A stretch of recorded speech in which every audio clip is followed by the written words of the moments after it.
Welcome to your MCM Sports Show with your hostesses. I'm Brian Rose. I'm Tricia Callahan. And I'm Abel Tovar. So welcome. This is show number 15. It's October the 10th.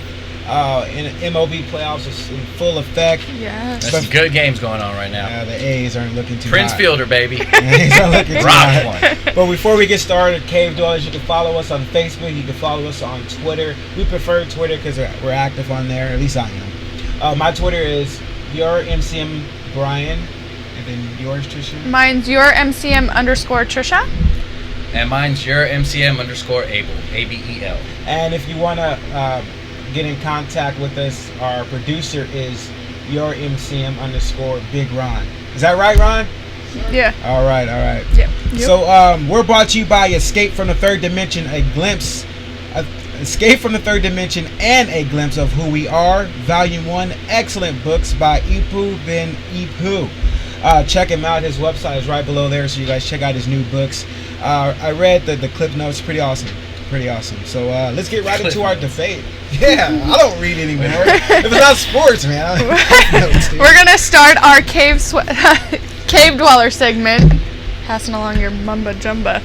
All right, we're going to start off with the Kansas City. The members of the Kansas City Chiefs spoke out angrily Sunday against thousands of fans who cheered when Matt Cassel left a 9-6 loss to Baltimore Ravens with a concussion. Cassel has been the focus of frustrated fans for the past couple of years, many of them booing him when he appeared during a celebrity softball game this summer. Someone even had hired a plane to fly over Arrowhead Stadium on Sunday with a banner that called for Cassel to be benched. Our Cave Dwellers would like to know, did the KC fans cross the line? I think they crossed the line. Anytime you boo someone getting hurt, I mean, they booed him before he even got up. I mean, they didn't know exactly what was wrong. That's horrible. I understand a guy not playing well and you wanting his job or wanting him to sit down so your team can do better, or you think your team could do better with another guy in there. But to get booed on a play like that, saw how he went down, I feel ashamed basically for City of Kansas City that people are like that there. Even the Raiders, when opposing players go down and they get up, even the Raider fans cheer when the guy gets up. I can't speak for that. I wouldn't know. Asking me, this is sports, and sports is the one thing where everybody just lets all morals and everything go out the door, and the only thing that matters is that their team wins. And if it's someone that's holding their team back on that team, they want that person gone at any cost. Yeah. I'm not going to say I never wished a player to get hurt, because I know I've seen it from fellow Niner fans, and certain basketball players I wouldn't care for that if they went down. I mean, yeah, maybe not cheer, but at the same time, I wouldn't really care. You mind sharing a couple of those basketball players there, buddy? An LBJ, if he ever went down, that's fine with me. I wouldn't care, but you wouldn't cheer though, huh? See, I can't. You know what? I can't say if I was at the game. I can't say I wouldn't cheer. Yeah. I mean, especially Alex Smith in his bad years. I'm pretty sure if he went down with an injury when he did at certain times, I'm pretty sure there's people cheering for it. Yeah. Whether it was the amount of people that were cheering for Matt Cassel or not, that's I don't know, but I can see the frustration from the fans. Well, that's the thing. See, I understand where you're coming from too. Like, do the fans have a right to yell out frustration at the game? Yeah, you pay that much money to go to a football game, especially an NFL game. You have the right to do whatever you want without breaking the law, pretty much. But for them to collectively boo like that, I just felt it was kind of over the Well, okay, I guess I'll say it's okay because of his type of injury. Yeah. Is the concussion. Yeah. So he was still kind of moving around. It wasn't like he was knocked out. Like when Deshaun Jackson got knocked out that one, or Hayward Bay got Hayward out, Bay. yeah. Where they're on the floor still, where you don't know what's wrong. Yeah.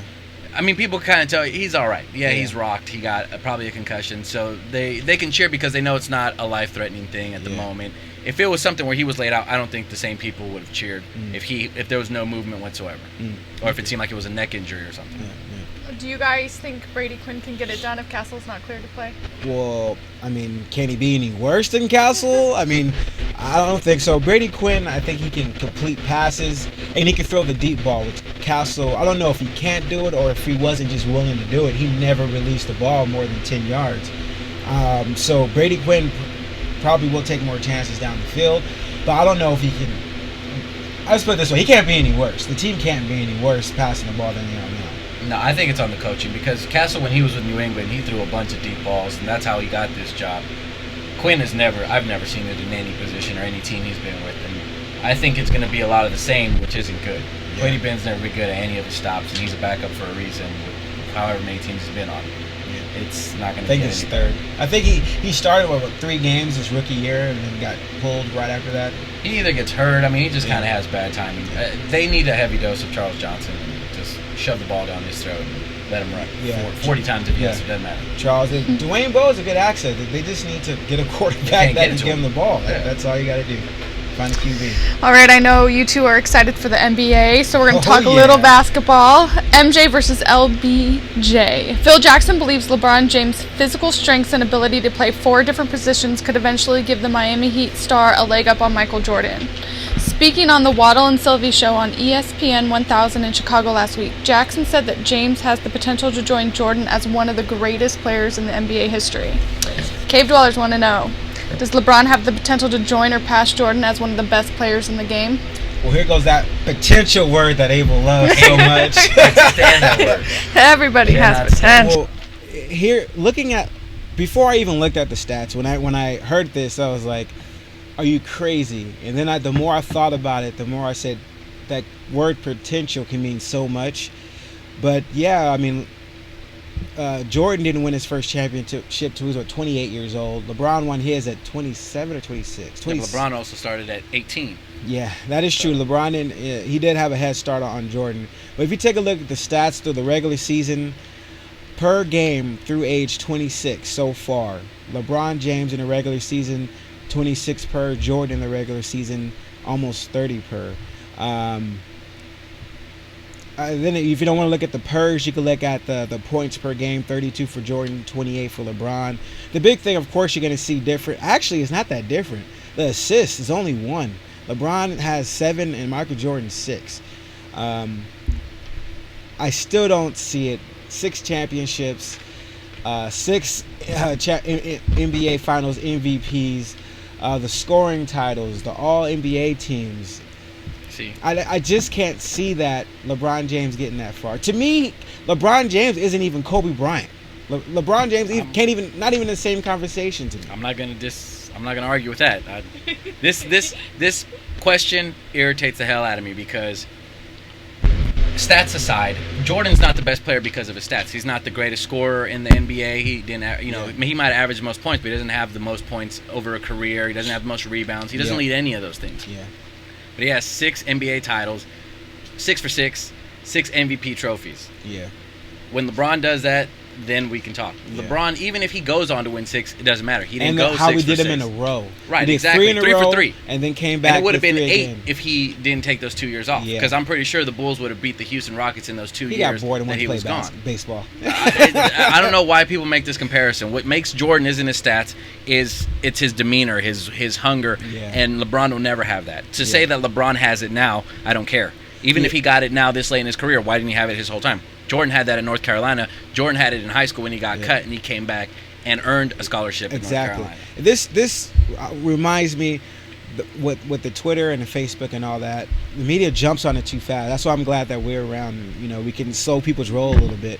But people got way too far when Dirk won his NBA championship and got the Finals MVP. They were comparing him to Larry Bird. I mean, seriously, the guy won 1 MVP, and it's quite frankly he's not going to win another one. So let's slow down a little bit. When LeBron hits 3, then we can re-engage this conversation. You can't even start to talk about it. But right now, you can't. Yeah. But you can't what? Even bring it up.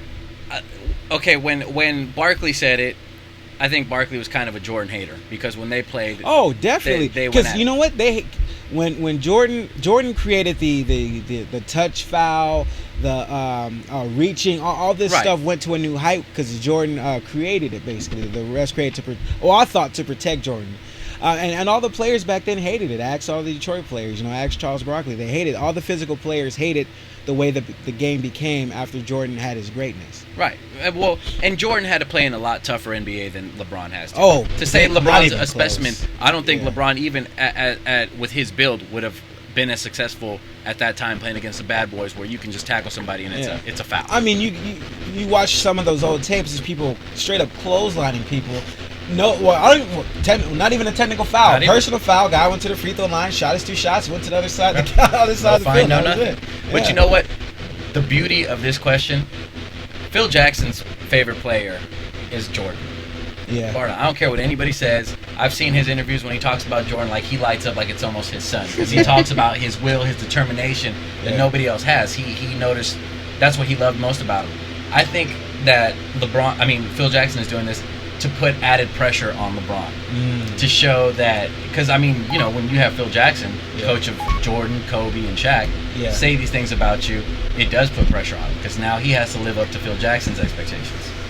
And I think, honestly, Phil is doing that as more of a courtesy to Jordan, to show that LeBron isn't that person that can live up to those expectations. Well, see, that's why I think the difference between LeBron James and Kobe Bryant. Because Phil did that with Kobe, too. Said, hey, I see this guy, better. Actually, I think he even said Kobe's better than Michael in a lot of ways. Right. Like a better shooter and all this other stuff. But Kobe didn't back down. He went out and... Exactly. That'll drive Kobe. But that's the difference between them. Yeah. So we'll see how it shapes up, but... I don't think we have to revisit this in 3 championships. Oh, they're not getting there. Not with the Lakers, not this year. And update: Tigers are still winning 2-0. Right, good. From the NBA to MLB. MLB's new playoff format doesn't do top seeds any favors. No, it does not. The new format of the divisional series makes the team with the better record go on the road for 2 games and then play the final 3 games at home.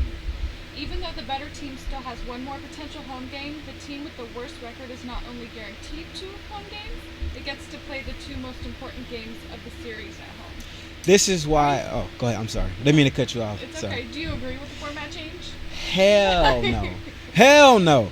And let me tell you, Coco Chris did drop a ball that would have helped seal the game, and we'll be up 2-1. But players or teams that win game 1 of a 5-game series win 70% of the time. You win game 2, you win 75% of the time.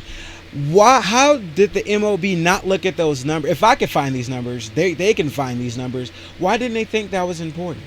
I don't understand that. Your reward for the team that has the best record in that division is to go on the road and face that team's best pitcher at home. It makes no sense. Again, I'm not a baseball fan, and this is just another reason on the list why I think this is the worst sport, and they just run it idiotically. It's like they run it so that people will hate baseball and it'll eventually fade away. It seems that's what Bud wants, because this to me is absolutely stupid. Yeah, exactly like you said. You play all year, you get the higher seed, and you start out on the road. Even if they win both home games, like Detroit did, all they have to do is win 1. It's not that hard to win 1 road on the game. 1 out of 3. That's all you have to do. To me, it's idiotic. It's stupid. I don't know why they would have did it. And what says more about it is that they know it's stupid because they're only doing it for 1 year. Yeah. They've already said that they're going to change it. So if you know it's a mistake, you could have changed it beforehand. Change the schedules. But I don't know why in the first place they would say, yeah, this is a good idea. Let's do this. Well, they said, I guess for travel days or something like that. But it's still you putting the team with the best record at a compromise to fit your TV schedule. I mean, you look at this. Okay, if the A's lose, that was your Cinderella story, right? That's more people are going to watch to catch the Cinderella story. Nobody even dreamed of the A's. I've been an A's fan. I didn't dream that they would make the postseason. But that's the Cinderella story, and they're going to lose that. They only won 1 game of the series, and it's because of this stupid format. Not only that, in a sport where the purists reign supreme, why has nobody made us think about this before? Honestly, I didn't hear about this till come playoff time. I mean, again, I don't pay that much attention to baseball, but still, I can't believe that this hasn't been a headline on ESPN throughout the year or when it was first implemented. You know why? Ridiculous. Because the Boston Red Sox weren't making the playoffs. If they were, then best believe this would have been brought up. But the Yankees are still there. To me, it just doesn't make sense either way. It's the stupidest thing I've ever seen. Yeah. All right, Abel, you kind of already touched on this, but our cave dwellers would like to know, will the MLB revert back to a more traditional format next year? Yes, they've already said they're going to. So, which is smart, but after doing a stupid thing that should have never been done in the first place. I mean, they're constantly just regressing in baseball. I mean, they're losing more and more fans to football and basketball even because of stupid things like this. I mean, why would you do that? Why would Bud Selig okay this? How can you look at those numbers and give the lower seed the advantage of a series. You play the first 2 games at home for a reason. No matter what sport it is, any sport that has a series. You take a look at basketball. Even though basketball did take the 2-3-2 finals format from baseball, but you still look at that. You playing your first 2 games at home. It's important for you to jump out on top of those first 2 games, and I just don't understand the reason or logic. They just closed their eyes, spun a wheel, and said, "Oh, we'll do that." Why that was on the wheel, I don't know. I just don't get it. It doesn't make sense. It's stupid. Yeah. And another reason, I don't like baseball. Hence, he's in a Giants jersey. All right, we're moving right along. Yes, he was awesome today. Even though he's got 3 innings, he's a middle reliever now. I support Lincecum and his extracurricular activities. Moving right along to the NFL, we're going to start with our power rankings. Our MCM power rankings. Okay, all right. So, give me your top 5. I'll start with it first. I was going to put. Okay, I'll go ahead and say it. I'm gonna put Houston first, even though they gave Jets more of a game than I thought. I thought the Jets came out with a little bit more fire, so I'm not saying I gave them a pass, but the Jets were just fighting for their lives a little bit. But I give the number 2 spot to the 49ers, of course, and the number 3 spot I'm gonna give to Atlanta. Those are gonna be my top 3. I don't know if you can even argue the top 3, really, or unless you want to put Atlanta down. Actually, hold on. Can you argue his top 3? You want to put the 49ers ahead? No, you know what? I'll put them ahead of Texans. I'll put Niners at number 2 and the Falcons at number 1. But Falcons over Texans. Yes, because of how the Texans played against the Jets. They struggled. They actually struggled with the Jets. I mean, come on now, the Niners just blew them out of the water. So to me, even with the undefeated record, at the same time too, look at the Texans' competition. It's not been the greatest. That is true. They haven't played pretty much none of the teams over 500. The 49ers have played a first team for the last 5 weeks. Every week we played a first place team. I mean, whether it's the Jets, in their record, they're still first place team in their division, and we've beaten everybody except Minnesota. Well, they were not now. Yeah, at the time. At the time, they were a first place team. How do you think Houston will fare after losing Cushing's? It's a big blow, and I like, as a USC guy, Cushing's a USC guy. We know. Mark Sanchez's roommate. Yeah. We know. But and Matthews is a USC guy also, and how he spoke up for his USC teammates, saying, "You have all these rules to protect the quarterback. You have all these rules to protect the receiver. What about protecting the defensive side of the ball? Now they're a liability." And how he got blocked, he wasn't even part of the play. And the guy just went for his legs and took his legs underneath him, and he has a torn ACL out for the rest of the season. But I think that there's something that they have to do to protect these defensive players as well. I mean, you just can't chop for the knees at every chance you get. Rough, man. I know. It's nice to say. It's a nice thing to think of, but in all reality, come on, there's a lot going on once a play goes on. Because everybody cares about offense. No one cares about defense. That's what the focus on the refs, the umpires, everybody. It's on offense and what's going on there. There's just not enough people out there to focus on defensive players and who's blocking what. I mean, they already got to worry about holding and everything. I mean, they should be able to see chop blocks as it is. Yeah.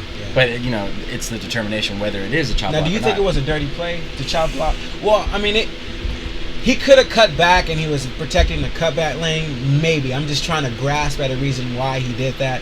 I don't think it's dirty, because at the same time, a lot of blocks are made like that, so it can happen on any given play. Yeah. When people go down to block to do a cut block, it can happen at any time. Usually not the second level, because it's linebacker. Usually I can see the DBs. I mean, not the DBs, the defensive tackles or something. Well, okay, look at Alex Smith's run against New Orleans last year, when Staley was out there, and the block he made was a cut block. He dove at the feet, took out the legs, and took out the guy. Yeah. So I mean, it's just it's a hard thing to do. I mean, you're looking at these guys; they're 300-pound guys, and they have to do this with precision. Yeah. They might not get it right all the time. Yeah. And the knee is always a sensitive area. All right, so coming up next, we're going to talk about the top performers of the week and, of course, our famous Who Are You Bro segments. Coming up next on your MCM Sports Shit. Hey, you didn't change the symbol.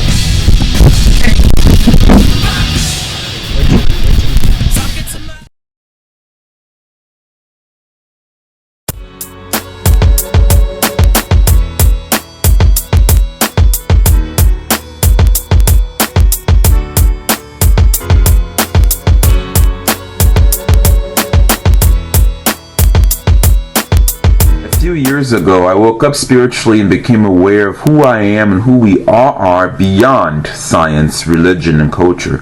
I understood that a million Superman put together has absolutely nothing on one human being. Superman's superhuman powers are extremely primitive compared to the literal weapons inside each individual soul. Thus, I put pen to paper to write my autobiographies. The first is called A Glimpse of Who We Are, and the second is called Escape from the Third Dimension. You can find them on Amazon and Barnes & Noble, as well as my website at www.agbeepou.com. Baseball season is in full swing, and the experts at ICWinners.com are providing their clients with another home run this year. ICWinners.com is a sports handicapping firm with over 100 years of combined experience predicting sporting event winners. They were ranked as the #1 handicapper in the world for 2011's Major League Baseball season, and they're off to another strong campaign in 2012, boasting winning percentages of over 64%. Don't miss your chance of playing some easy winners at the books this Major League Baseball season. Go to ICWinners.com and sign up for their free sports predictions today. That's ICWinners.com.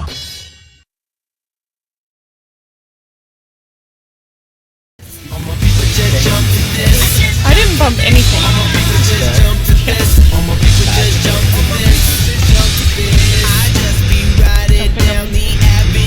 All right, welcome back to the MCM Sports Show with Brian Rose, Tricia Callahan. And Abel Tovar. and our Twitters are your MCM Brian Your MCM _Tricia. Your MCM _ Abel. and your MCM _ Big Ron for our producer. So let's get right into it. Top performers Of the week. All right. So you go first. I'll start defense. Okay. JJ Watt. Oh, that's what I was gonna say. Nope. That dude's a beast. He's a monster. Yeah, I mean, for him to impact the way that he impacts the game without, he's meant to rush the passer, but when he gets double teamed and he can step back and time the jump, it's incredible. Well, he doesn't time it. I mean, he explained what he does. He just looks at the quarterback, cock his arm back, and he jumps. I mean, he's so big, and he has more passes defense than any quarterback. Well, it's not easy. If it was easy, everybody would be doing it. But it's a lot to focus on. I mean, he has a skill where he can time whether he knows he's going to get to the quarterback or not on a certain rush, and if not, if he knows he's not going to make it, just starts to look at where the quarterback's going to throw. Real quick, sorry to interrupt. Quick Lakers update. Nash and Metta World Peace are killing it. Metta World Peace is actually dunking over people. Just a quick update for you guys. Preseason. I'm excited I can't wait for the NBA season to start. This offense. Who you got for your offensive player? I think it was Alex Smith, right? Of course. He had a hell of a game. He got a hell of a game. I'm going with Alex. 300-yard passing for Alex Smith. 237 at the half. Wow. I mean, he just played lights out. He's playing great football, but he's still not getting the respect he deserves.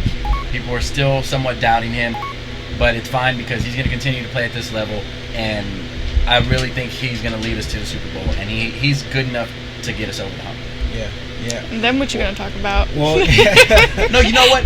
I actually have a friend that even if Alex wins the Super Bowl, it's not. There's Alex haters. I mean, they're not gonna like him regardless. They're Alex haters in 49er land. Exactly. No, and he's a fellow 49er fan, Yeah. and no matter what, it doesn't matter because if Alex wins the Super Bowl, then this is the type of person that would say, well, he had a great defense to do it. Well, he does have a great defense. Yeah, but at the same time, the defense doesn't help you throw for 300 yards. That's true.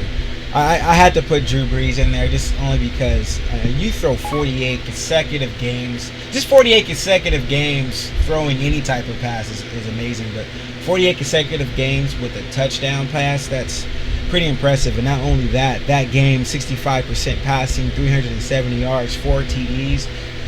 Had to definitely put him in there. And Andrew Luck, I had to throw him in there too. No, it's a great call. Yeah. So, who are you, bro? Players of the week. Let's jump right into that. I don't even know your name. What's your name? Turn around. Let me see your name. Turn around. Let me see your name. Turn around. I don't know you, bro.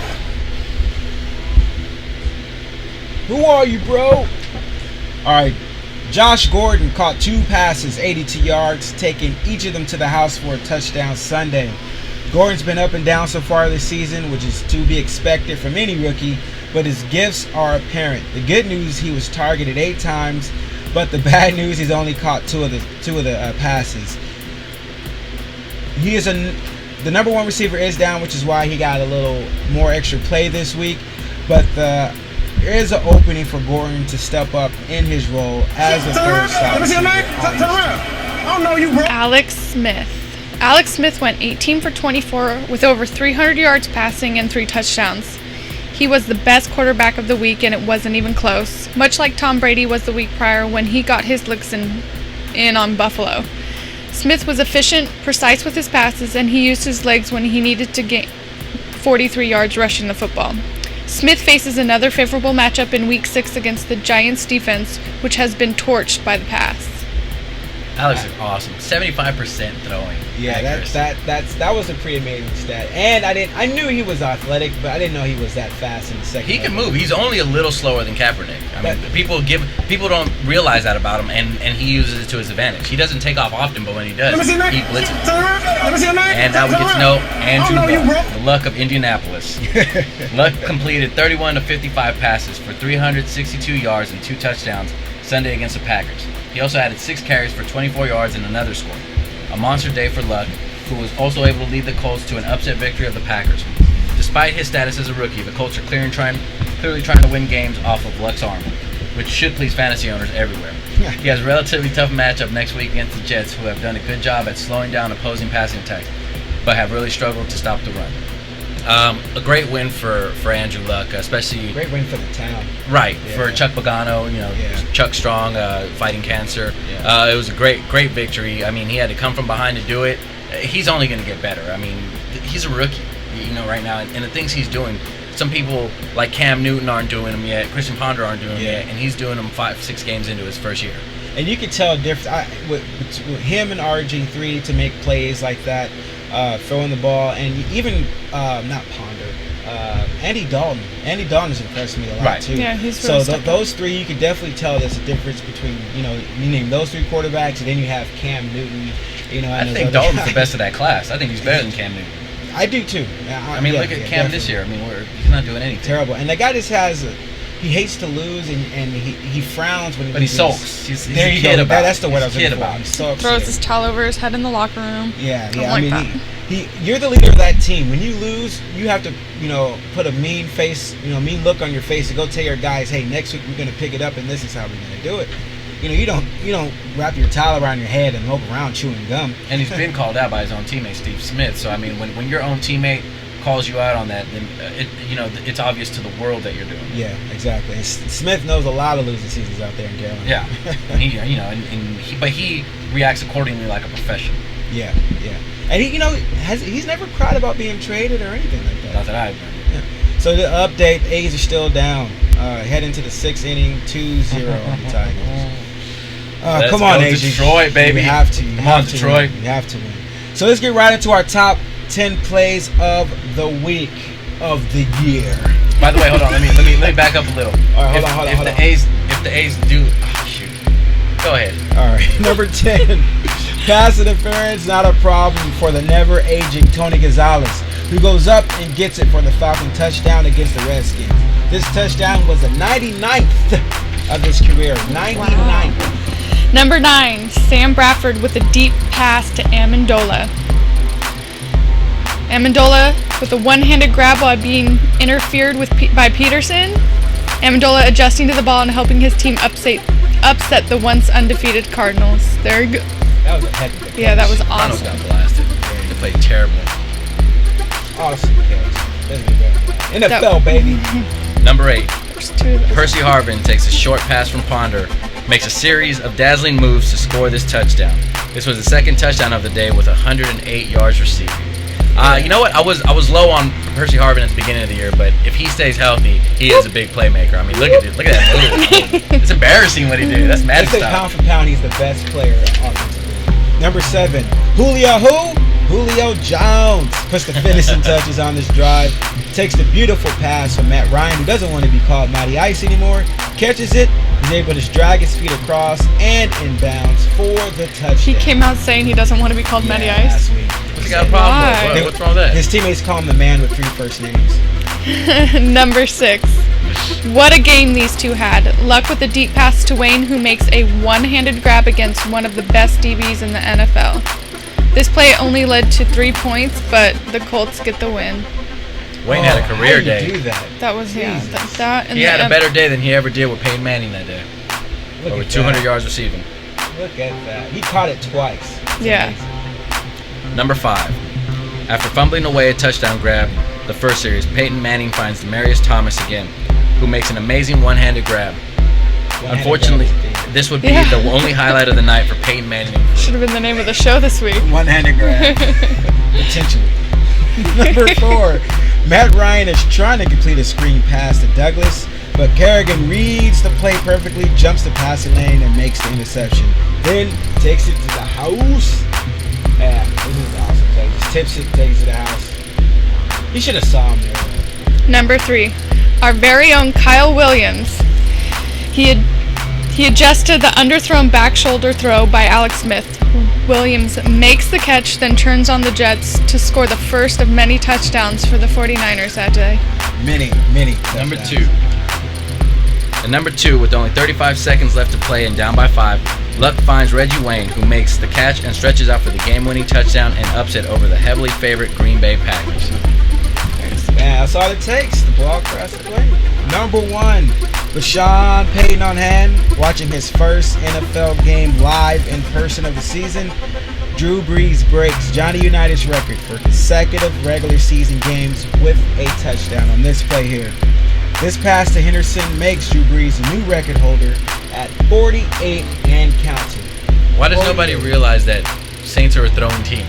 I mean, to be that open against them, I mean, it's ridiculous. I don't get That was a blown coverage. How do you get that open? Definitely a blown coverage. And cover 2.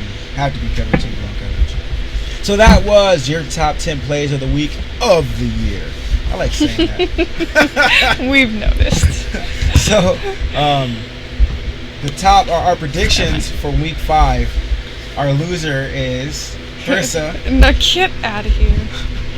I'm only a loser because I forgot the actual sheet that tells us who would have been the loser, so we will update you that next week. No, but I will wear That's that role. irresponsible of you. for week- and I know. punishable. Actually, you should put this on. No. You should put that on. I can't even say that. Thank Fair you. punishment. I can't. Oh, you put No, it We have no, to take a no. vote. Gold, We have- Bowling Green, we have to take a gold. vote. You can Who double lose that one? punish me next week when I bring that sheet. Okay. Then. If I'm. Well, you It's gotta got. be good I had with it. 8 It's gotta be wins. good. Do you want me to put? I'll put this on. What is that? Niners. Nine. Oh no, that doesn't count. That doesn't count. All right. We'll get back to that next week. See if I'm up for double punishment. What are we on to next? We're gonna go on to our predictions for week 6. Correct. Heck yeah. Heck All right. yeah. All right. So Pittsburgh Steelers are flying out to Tennessee. Pittsburgh squeaked by Philly last week, 16-14. But I think this is the week that they finally get it together, and they're playing with the lowly Tennessee Titans. Definitely going Pittsburgh, and I'm swallowing the 6 points. Me also. Me too. Bring it. Me too. Oh. All right. Cincinnati at Cleveland. You guys, I've been high on Cincinnati all year. Why will I stop now? I'm with you. I'm going to go Cincinnati. I'm with you too. All right. Indianapolis at the New York Jets. You guys didn't think I'm crazy, but Yeah. I'm taking the Jets. And I am not. Yeah. looks like we're up 1-0. We got Indy. All right. Kansas City at Tampa I don't Bay. even have a reason. I don't know why. You're all in this whole gangrene Well, you know thing what? going on. By the way, even though the Raiders didn't play this week, they still managed to cost the team a game. Why do I say that? Why you say that? Because who cost the New York Jets the game? Chaz Schillings. Oh, Running terrible routes Yeah. and screwing up that onside kick. and it was in tipping his balls, hands. tipping balls up for Exactly. interceptions. Yeah. So way to blow another game for somebody, Raiders. Yeah. hey, he's past the Raiders now. No, We he's moved always a on. Raider. Unfortunately, he's in the league because they gave him the Boys, chance. Kansas City at Tampa Bay. I'm going with Tampa, baby. Also. Freeman and Vincent, you guys have to connect again like you did the week before your bye week. I got to go Tampa. Who's starting quarterback for Kansas City? Is it That's- Orton? Wait, Who's the backup? Kansas City. Is it Kyle Orton? we're Quinn. just talking about Quinn? this. Oh, Quinn. I'm sorry. Yeah. Damn. I don't think Gordon's in there. I'm going to go out on a limb. I'll go with Kansas City. You are a nutcase. All right. What are you going with? I'm going with Tampa Bay. Okay. all right. Oakland at Atlanta. And now I know Oakland's gonna lose. Okay, I understand that. I know that. And That's I know a fan. this, That's man. a fan, all 9 right. points is generous. 9 points. I gotta go Oakland only because Atlanta has some squeaky wins. The last 2 weeks they squeaked by. Is this week squeaky? Last week No, potential? they're going to win by, I think, 7 points, a touchdown, something like that. But I got to go Oakland here. I got to say they got to keep it close. Atlanta. Guys. Atlanta's going to blow them out of the water. Come on. It's a 20-point minimum. Oh, we'll Tony see. Romo's heading to Baltimore. I got to go Baltimore. Same here. No, after Tony Romo's last performance, 5 interceptions? Yeah. Baltimore. Nope. I'm going Dallas. Dallas. Going Dallas. Baltimore- Baltimore's not the defense that they They have. only gave up 6 points last week. Huh? They only gave up 6 points last week. No, 2 scored field 9. goals. Yeah, that's true. Too. And who they play again? They play. Tennessee, Jackson or something. Come on now. Yeah, Exactly. yeah. Okay, all right. Detroit at Philly. I wanted to say Philly. I'm going Detroit. I gotta go. They have to. They have too much talent on that Yeah, team I had the same for thought. them not to win these games. And Philadelphia is just dysfunctional before the first ball's even snapped. But Detroit, this is the battle of the dysfunctional teams in NFL right here, minus the Raiders. I mean, you can't have a three-way game right here. So I gotta go Detroit. This is a Who'd tough you pick? one. This is a I tough. picked Detroit. Detroit. This is tough. I really don't care for Philly, but I'll go with Philly. Because you know what? They seem to be a lucky team this year, so their luck ran out last game. Let's see if they get some of it back. All right, Miami's hosting St. Louis Rams. St. Louis doesn't play well on the road when they play amazing at home. Miami's played well in all of their games. I mean, they've been losing it by the skin of their teeth each game, and they've been right in it in the fourth quarter in each game. I gotta go Miami. I'm going St. Louis. Miami. New England at Seattle. Seattle's tough. Seattle's tough at It's home, loud. and it's loud. I know I'm crazy. Yeah, you're going Seattle. Seattle. I'm going New England. New England. Come on now. Seattle's been exposed. At quarterback, Russell Wilson isn't getting it done. Yeah. He's about a game away from being benched. After this game, he'll be on the bench. I hope so, because you got to say, okay, he's a rookie. You got to ride with him a little bit to kind of train him, but he doesn't have the fundamentals, it seems like, to even do that. The experiment's over. I mean, Matt Flynn's paid too much to be sitting on the bench if Russell Wilson's going to be playing like And they need some better receivers. Side note, did you read that NFL quarterback Facebook conversation I tagged you in yesterday? Oh, You that need to was read that awesome. because I'll it's check. hilarious. That Okay. Put it on Twitter and everything for the listeners and followers to it. Buffalo at Arizona. Buffalo at Arizona. Arizona's probably pissed that they lost that last game. Gonna go Arizona. I'm going And Arizona. Buffalo's terrible. Terrible Terrible. defensively. Fitzpatrick did have the most touchdowns before that game against the 49ers. But I gotta go Arizona. Yankees won. Overpaid and underperforming. I'm going with Arizona. Arizona. All right, Minnesota in Washington. I'm going Minnesota, Ooh. just so you guys know. Going Washington. RG3 is supposedly okay from the concussion. You're going to get knocked out Minnesota's again, being all for risky. real, though. Minnesota's for real. And I'm only picking this because I'm a fan of Washington. I've been a fan since that was my first team I watched, actually. when I was little. But I got to go with Washington. Yeah. Oh, they're winning. They have RG3. I am a Washington fan.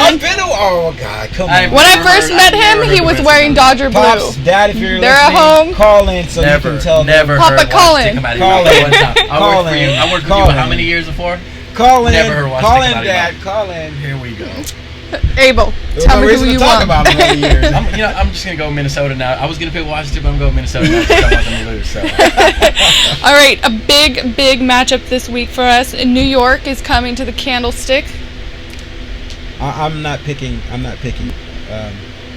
You guys, I could pick last. You I'm guys go. San Francisco all day. I'm actually okay. No. I'm going New York, but Niners are going to win, but they're not going to cover. Yes, they will. I think it's going to be a closer game than 7 points. I'm Carlos- hoping it's a blowout. Hey, I'll take this loss by all means. I don't right. care. But I think it's going to be a closer game than it would be. Did you hear the Carlos Rogers and Victor Cruz talk back and forth? Well, they about went at it this? because when last year when Carlos Rogers picked him off, Yep. he did the salsa dance. Yep. And so they were talking about that back and forth all week. I think the Giants are going to be motivated, but I think San Francisco. Yeah, well, come on now. More motivated than Niners? No, the thing is, Super Bowl trip. Yeah, the thing is, San Francisco is going to hurt you offensively, and they're going to hurt you defensively. I mean, physically Right. hurt you. I don't think the Giants defensively are ready for that. Their front lines disappeared. Yeah. There's even a milk carton with 3 other linemen on it. So it's up to it's up to Manning. If Manning could put up, 27, 30 points just with his arm and rely on an arm, because Bradshaw's not going to get as many yards as he has. He had 200 yards last week, and the week before that, like 160. He's not going to get that this week. They're going to win and they're going to cover, and then you guys are going to be losers. I don't. Damn it. You know what? I'm going to pick. At the end of the show, I'll make my pick, because I don't know. No, you know what? I'm going to go back. Let me change my bet on that. Oh. Because you know what? The Niners are motivated, and Alden Smith's playing full-time now. And I was just going to say, Alden, he is going to take out Eli Manning. He's playing full-time. That's going to make a huge difference in the game, so I'm going back with the Niners. Huge Alden Smith fan. Yeah, and actually, I want to say I was a fan of his, but I like the way that he played last year and this year. It seemed like he built on that, even with all the off-season trouble he had. But he stepped up big time on the edge for them. I'm still not going to make my pick. All right. Green Bay at Houston. This is going to be... Green Bay's falling away. I'm taking Green Bay. On this one. I'm taking Green Bay. At Houston. All right, our Monday night game. Denver is coming to San Diego. Definitely going Denver. Me too. Definitely. Yeah. Definitely going Denver. San Diego, I still think they're overhyped. All right, we'll get back to your pick on San Francisco, even though you know the truth. You know the truth. You can't handle the truth. All right. Well, you guys can follow us on Facebook and Twitter. We're going to take a commercial break. Yeah, let's take a commercial break. And then when we're back, we're going to come with our page 2 news. See you when we see you.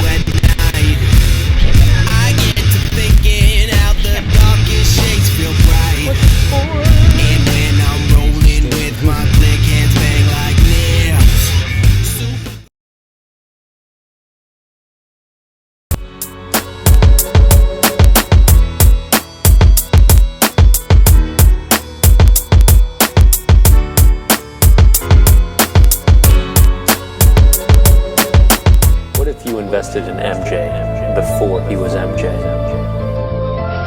What if you owned Carrie before she was an idol? Football trades here. Racing trades here.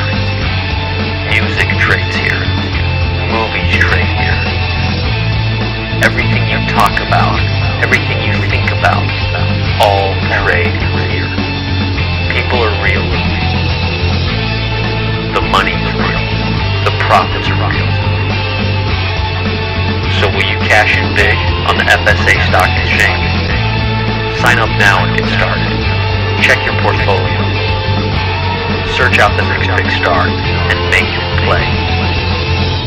Real money, real profits. The FSA stock exchange. It pays to play. Start trading now. www.fsastockexchange.com. Do you play video games but don't have the money to keep up with all the latest titles? We have a solution. GameFly. Choose from over 7,000 exciting titles, no late fees. Enjoy the games as long as you want with free shipping to and from your door. And thanks to Man Cave Media, you can try it before you buy it. As a GameFly member, you can rent as many games as you want and play them as long as you want for one low monthly fee. Manage your own personal wish list of games with what they call My Game Queue. Check out 1 or 2 games at a time. When you're done, send a game back to them, and the next pick in your game queue will automatically be sent to you. There are never any due dates or late fees for members. Plus, members get unlimited PC play for free. That's right, unlimited PC play for free. To start your free trial, here's what you have to do. Visit www.themancavemag.com/offers and click on the GameFly icon. That's www.themancavemag.com/offers.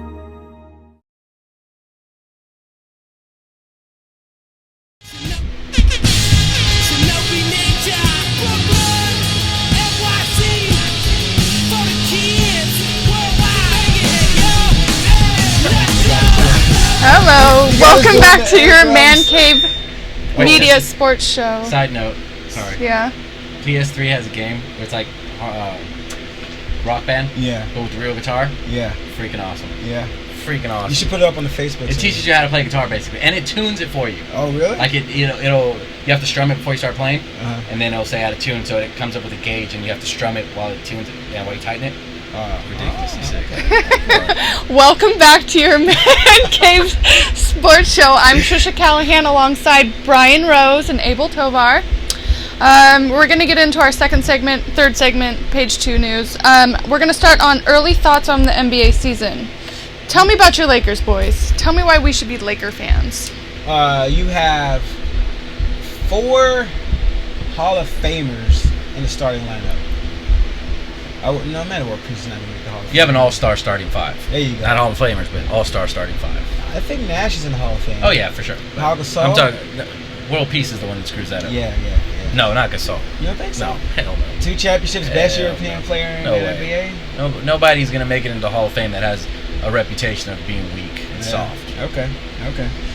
But for them to put together a roster like that, they still have to gel and they have to remain healthy.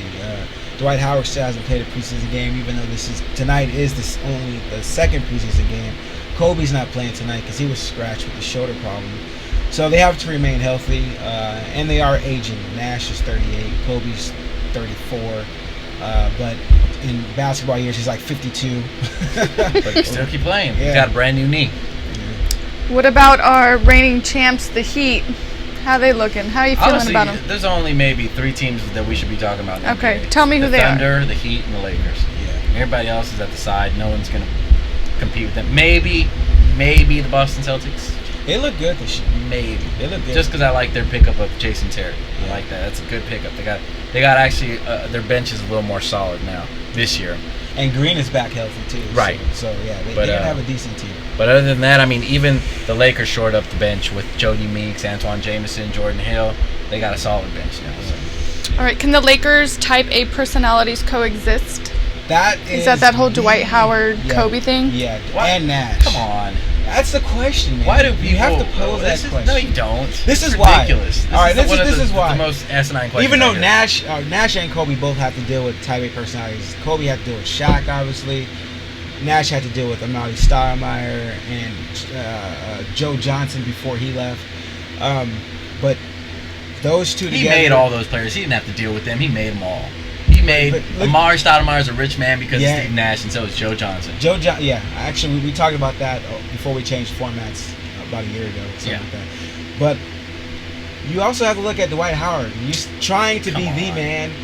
I'm saying mid-season it can be a problem if something that He's if not the a Lakers type, go on a he's not a 3-game type A personality. if they go on a 3-game losing streak. He's not a type A personality. What's gonna happen if we go on a 3-game? He's not a type A personality. He's not a killer shark. He's not a great white. He's a hammerhead. follower. He's a follower. He's a follower. Superman. He's not a leader. So when people pose the question, it irritates me because these aren't a bunch of kids playing. These aren't high school players trying to get somewhere. These are seasoned veterans that want to win a championship. That's why they all came together. Yeah, the only I'm sorry, go ahead. well, because I understand where you're coming from too, but remember when the Lakers was it 04 when you had with Peyton, Malone, Malone, Shaq, Kobe. You basically had a dream team, except those players were more in their prime, like Dwight, or more past their prime. Right. Dwight's in their prime, but you still had all those type A personalities come together. It didn't work out. Only reason why it did last as long as it did because they were winning games. No, but it didn't work out because Karl Malone got hurt. They made it to the finals. They did what that team was supposed to do. They just didn't win because Karl Malone got hurt at the worst time. Mm-hmm. They never had any kind of personality conflicts. They all got along. They all were centered about winning.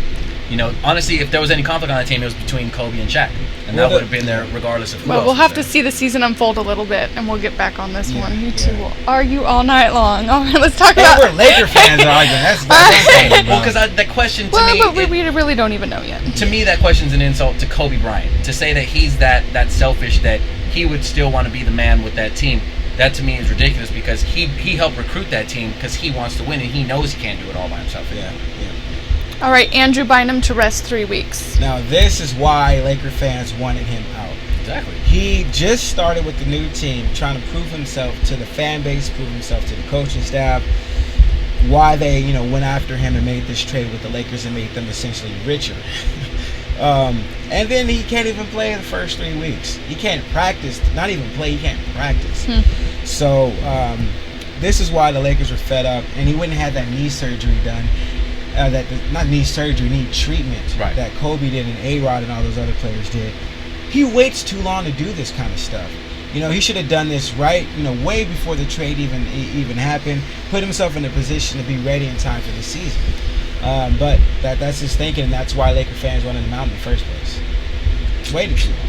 Like Shaq. Remember when Shaq had all those injuries? He waited till 2 weeks before the season started. Right. I'm on company time. Yeah. Make them pay for it. Jeez. Yeah. No, you're right. We got rid of Bynum for a reason. This is it, and it makes the Lakers and Mitch Kupchak look all that much smarter for making it. But to say, it's 3 weeks only. It's a long season. I don't think it's going to have that much bearing on their season. He'll be all right when he gets back, and he's still going to be dominant. You think he's the best center in the East? Yeah. East? Yeah. Definitely. You know what? Brook Lopez is very good. I mean, like his first game his second, third game last year before he got hurt, he had a 38-point and 15 rebound game. Yep. I mean, then he just happened to get hurt. So he's a mixture. If Shaq and Tim Duncan had a baby, it'd be Brook Lopez. Well, and Brook's more mobile than Andrew Bynum is. Both defensively and offensively, getting up and down the court. Exactly. He's more mobile. So honestly, I say Brook Lopez is better. Not by much, but he's better. Yep. All right. I agree. Will, Mark Cuban could have helped. Explain this to me. So basically, Darren Williams was a free agent last year, and it was basically between staying with now the Brooklyn Nets or going to Dallas Mavericks. And the Mavericks recruited him hard. They sent I think it was the general manager, and they sent the coach and a former player to go and talk to him. But D. Will wasn't interested in all those people. The only person he wanted to talk to was Mark Cuban. He's the face of the team. He's the face. He's the mascot, kind of like how Jerry Buss is the mascot of the Lakers. It was Magic Johnson for a while. Jerry Buss. I mean, you can't kind of say that. Well, no, I'd say more Jerry Jones and Cowboys type. Yeah, there you go. Yeah. Jerry Buss. And he wasn't there. He was filming his Shark Tank TV show. And D. Will said he asked questions that only Mark Cuban can answer, and they said, hey, Mark Cuban will get right back to you, and that didn't sit well with him. And why would it? I mean, when they went after LeBron, he was there. Right. When everybody went after LeBron, all the people were there ready to talk to LeBron and tell him why. I didn't know that he wasn't there, and to me, I don't see why he wouldn't. I don't know why that show would be more important than getting Deron Williams on his team. I mean, and Mark Cuban's been known to be a committed owner to getting his team to win, so I don't know why he would even think of not being there. I mean, honestly, get an iPad, do something, be there somehow. Yeah. He shouldn't have to wait for answers on FaceTime the Shark Tank. Nobody watches that crap. You know what I'm saying? Exactly. Yeah, I mean, something. 8 million people watch the NBA. Hell, answer his questions on Shark Tank. Yeah, exactly. Make it feel real important. Yeah. All right, our cave dwellers, we're going to head off to commercial. We'll be back right for you with our Raider No Pulse Nation and 49ers. They have a pulse. It's on live support. We'll be back for you. Oh, real quick, we are brought to you by Escape from the Third Dimension and A Glimpse of Who We Are, Volume 1. Excellent books by Mr. Epou, Ben Epou. So make sure you check that out. His website is right there. Oh there. Can't go on my left or my right. There you go. It's right down there. So make sure you guys check it out. No. Your MCM Sports. She.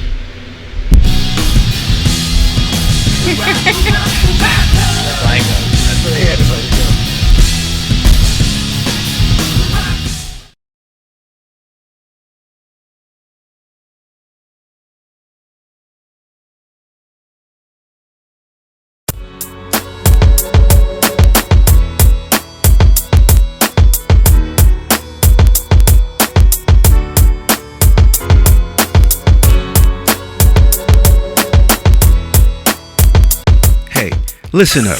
Are you a fan of the Lingerie Football League? The fastest growing professional sport in the nation? Then we have an app for you. Ultimate LFL. With Ultimate LFL, get the latest news, videos, and Twitter alerts on the Lingerie Football League. Always stay up to date and in the loop. Ultimate LFL. Only available in the Google App Store. Download it now. Ultimate LFL.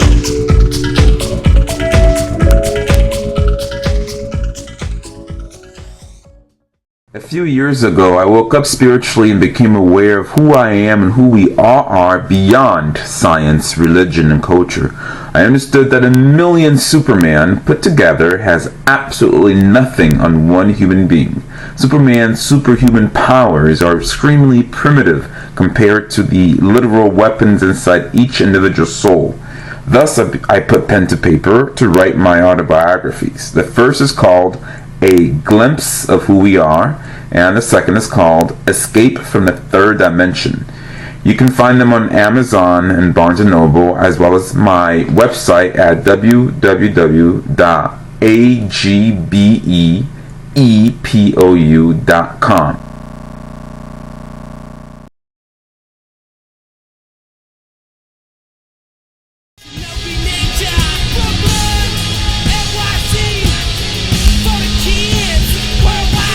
Taking us in. You're all hyped up. Welcome back to your MCM Sports Show with Brian Rose, Tricia Callahan, Abel Tovar, and your MCM underscore. Oh, I'm not an underscore. You should change that so Brian. They're all the same. No, because I'm cool like that. I was wondering why you never said cool underscore. Like that? You're not that cool. You should probably get an underscore. No. Your MCM underscore Tricia. And your MCM underscore Abel. And your MCM underscore Big Ron if you want to get a hold of our producer to book us for something because we're dope. So, let's get right into it. Let's talk about the nation, the Raider Nation, so I can get it out of the way. So this is a couple of updates for you Raider fans out there. I think McClain is out of here after this year. We can't afford to really get rid of him now because there's no good alternative out there in the market.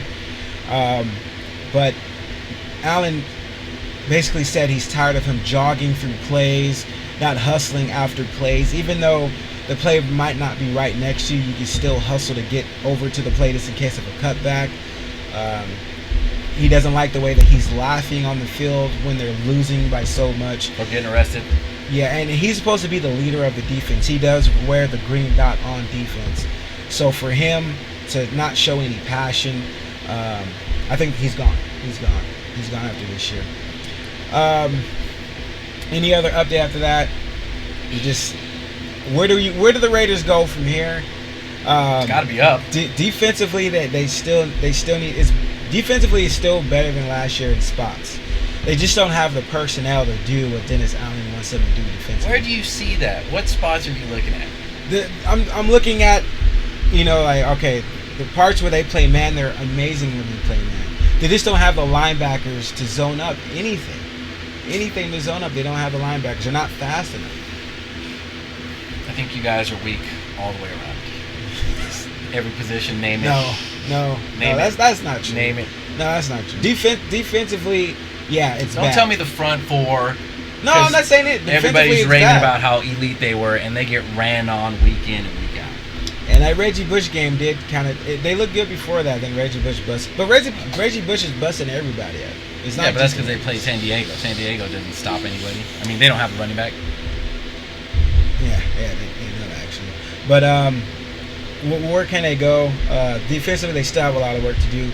Offensively, they have to, like I've said every week, let it go a little bit downfield. And they did against Pittsburgh, but against Denver, they really couldn't get in the end zone. Once they got, to the 20. And who do they play this week? They play Atlanta. The Falcons. Oh. Yeah. In Atlanta. Go look at that one. In Atlanta. But, I mean, you look at Carson Palmer, he's doing what they're asking of him. They just need to open the playbook more, install something different, and stop calling the same play every third down. What'd I say? Darren McFadden's not that good. No, you can't call the same play every third down. He's not that good. He's good. He's not that good. He's only had one good season. He's not that good. He's amazing. It's on him to make plays. He's not a zone. You can't say the zone block. You ever hear Barry Sanders complain about his offensive line or not having a fullback to block? Nope. I'm not saying Barry Sanders is on it. Barry Sanders isn't on the level. Great running backs make plays. The holes are there. He's just not hitting them. What game are you looking at? There are no holes. It's not. And then with the play, they're calling these stretch plays that aren't there. They need to stop calling these stretch plays. It isn't working. And they call it every third down there's a stretch play. And then when it's not a stretch play, it's a screen or some type of wide receiver tight end screen that's like a stretch play. And they just need to stop doing it. It's not working. He's got to make plays. He's not doing it.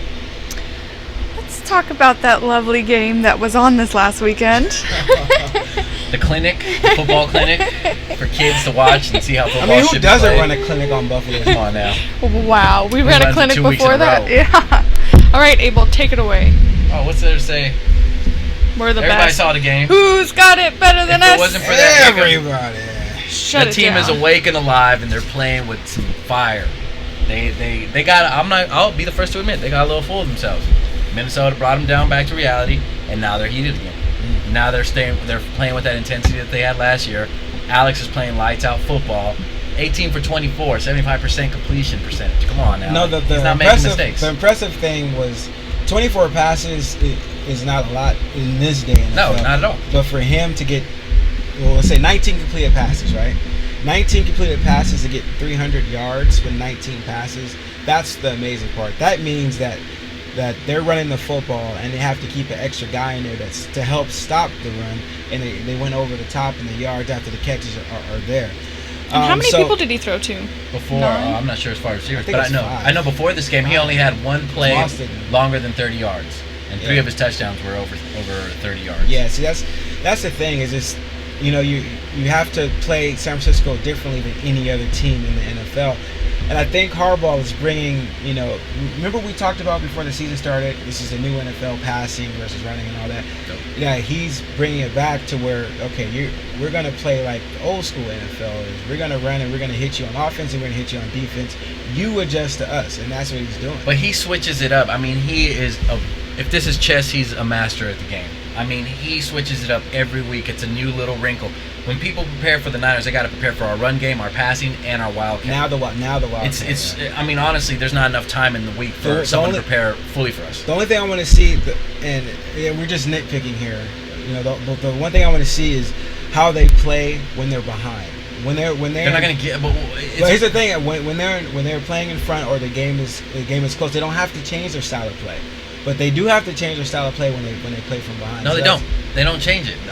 You saw it in Minnesota how and I saw it in Philadelphia last year when they were down 24-3. He continued to run the ball in the beginning of the third quarter. Philadelphia's run defense was. But he told any defensive. But that's his style. He didn't panic. He didn't adjust it. He said, "We're doing the right things. Just keep doing them. And you'll get the results." And it happened against Philadelphia.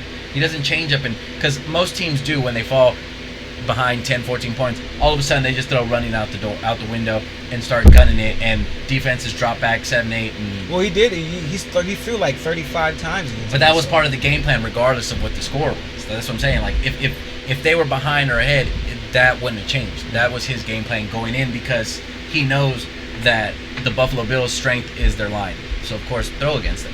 Now, I guess I guarantee they're probably going to have the same type of game plan against the Giants, because their strength is also their defensive front. So they're going to be throwing the ball against them, picking on second-year cornerback like Akumara, and just like they did last year. Last year was the same thing. They came out gunning against the Giants when they had been running every week, and then all of a sudden they come out in the first quarter. I think it was 9 of their first 12 plays were pass plays. That's the thing, is you're going to have Blackburn on Vernon Davis. It's going to happen. It's going to happen like 4 or 5 times in the course of this game. That's going to happen on Sunday. I think every time it happens, Alex Smith is going to hit him, and it's going to be for a gain of at least 20 or 30 yards. You can't double team anybody on yeah, the you can't. And Blackburn is he's a decent linebacker, but he's not fast. I mean, what linebacker is fast enough to guard? He's on the 49ers, right? They're going to have to put a safety on him. I mean, Cushings or Matthews maybe, but that's about it. Yeah. So that's it for this week's show. Next week we have a whole bunch to talk about.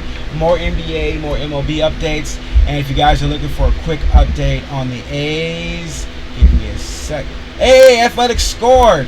So it's 2-1, and they still have people on in the bottom of the 6th. So there is hope, how many ladies outs? and gentlemen. Hope. I don't know. Don't know how many outs. There's no outs. Wow. Okay, so we're one good. out. Oh. Wait, I don't see any outs. So you're ahead. I'm behind. Oh, I'm sorry. I was looking at it delayed. Yeah, you're right. Okay. So we'll see you guys next week. Thank you for joining. Thank you for watching on Facebook. Make sure you leave a comment on Facebook. Hit us up on Twitter. We're always available for you guys to talk to, because we're dope like that. So see you next week on your MCM Sports Show. Have a great week. Shit. Everybody just saw that face. Heard this.